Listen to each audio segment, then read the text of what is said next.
مفتی صاحب میرا تیسرا سوال تھا کہ ہم صدقۃ الفطر کس کو دے سکتے ہیں؟ ہاں، اس کا بہت سیدھا سا جواب ہے کہ صدقۃ الفطر ہم کس کو دے سکتے ہیں؟ جس کو آپ زکوٰۃ دے سکتے ہیں اس کو آپ صدقۃ الفطر دے سکتے ہیں۔ زکوٰۃ والے سیشن میں جو ہمارا ویڈیو ہے اس میں ہم نے بتایا ہے 8 لوگ ہیں جن کو زکوٰۃ دی جا سکتی ہے۔ جی، تو وہ جتنے لوگ ہیں جن کو زکوٰۃ دی جا سکتی ہے ان کو صدقۃ الفطر دیا جا سکتا ہے، ٹھیک ہے؟ اور آپ یہ جان لیجئے کہ کن کو نہیں دے سکتے، وہی جن کو زکوٰۃ نہیں دے سکتے ان کو صدقۃ الفطر بھی نہیں دے سکتے۔ جیسے نان مسلم کو آپ زکوٰۃ بھی نہیں دے سکتے، صدقۃ الفطر بھی نہیں دے سکتے۔ آپ سید کو زکوٰۃ بھی نہیں دے سکتے، صدقۃ الفطر بھی نہیں دے سکتے۔ اپنے اسینڈنٹس اور ڈسینڈنٹس کو، اپنے اصول اور فروع کو، اپنے اوپر کی نسل کو اور نیچے کی نسل کو جیسے آپ زکوٰۃ نہیں دے سکتے ایسے صدقۃ الفطر نہیں دے سکتے۔ جی، اسی طریقے سے کپلز ایک دوسرے کو صدقۃ الفطر نہیں دے سکتے جیسے زکوٰۃ نہیں دے سکتے۔ تو بس یہ لوگ ہیں جن کو زکوٰۃ نہیں دی جا سکتی، یہی لوگ ہیں جن کو صدقۃ الفطر نہیں دی جا سکتی۔ باقی لوگوں کو جن کو آپ زکوٰۃ دے سکتے ہیں ان کو آپ صدقۃ الفطر دے سکتے ہیں، ٹھیک ہے؟ اچھا مفتی صاحب، ہم یہ صدقۃ الفطر میں کیا کیا دے سکتے ہیں اور کتنا دے سکتے ہیں؟ جی، آپ یہ بھی جاننا چاہیں گے؟ جی، صدقۃ الفطر میں کتنا دینا چاہیے پہلے یہ جان لیجیے، اور کیا دینا چاہیے۔ یہ چونکہ شریعت میں پرسکرائبڈ ہے، شریعت میں لکھا ہوا ہے، تو اس لیے ہم دونوں باتیں آپ کو بتا دیتے ہیں کہ اگر آپ گیہوں دیتے ہیں تو گیہوں 1.25 کلو آپ کو دینا ہے۔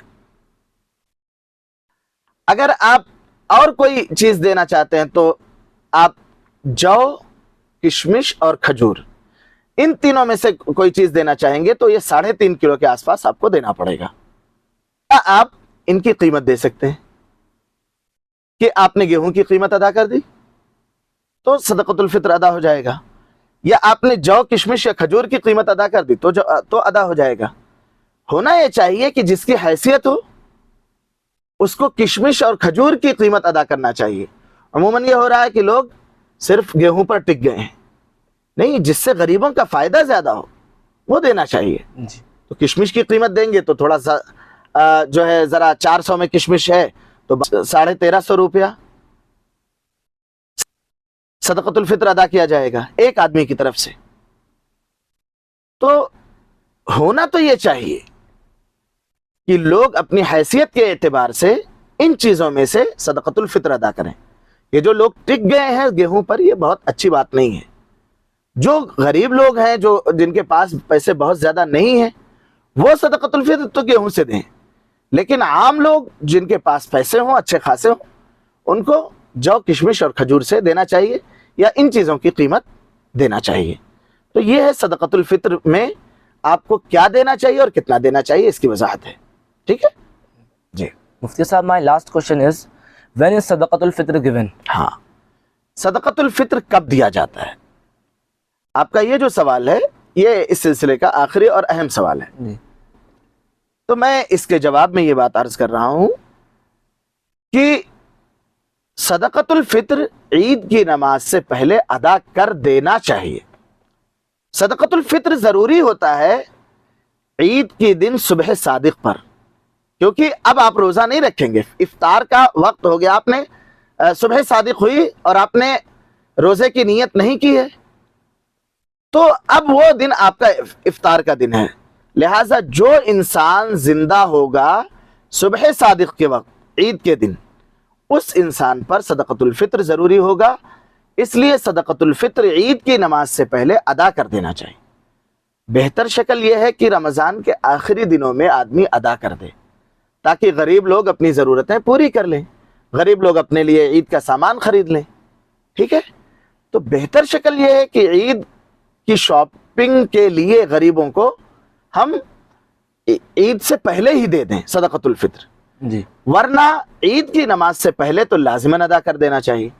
اگر کوئی بعد میں ادا کرے تو ادا تو ہو جائے گا مگر وہ بات نہیں حاصل ہوگی، وہ پرپس اچیو نہیں ہوگا، ٹھیک ہے؟ جزاک اللہ مفتی صاحب for giving us some lights on the masail of Sadaqat al-Fitr in detail. Would you like to give some message to our audience? Yes. Dear audience, میں آپ سے یہ کہنا چاہوں گا کہ اپنے آس پاس کے غریبوں کا خیال رکھیے. رمضان ختم ہو رہا ہے، عید آنے والی ہے. جیسے آپ کی عید آپ کے لیے عزیز ہے، ایسے عید ان کی بھی عزیز ہو جائے. اس لیے اپنے آس پاس کے لوگوں کا خیال رکھیے. کسی کو بھیک مانگنے کی ضرورت نہ رہے، کسی کو پریشان ہونے کی ضرورت نہ رہے. ٹھیک ہے؟ میرا میسج یہی ہے کہ لوگ خیال کریں کہ ان کے پڑوس، ان کے رشتہ دار کے لوگ بھی اچھے سے عید انجوائے کر سکیں، اور پراپرلی لوگ اپنی طرف سے، اپنی نابالغ اولاد کی طرف سے صدقۃ الفطر ادا کریں. Jazakallah. Inshallah, we will be coming with more interesting sessions. Jazakallah for watching us.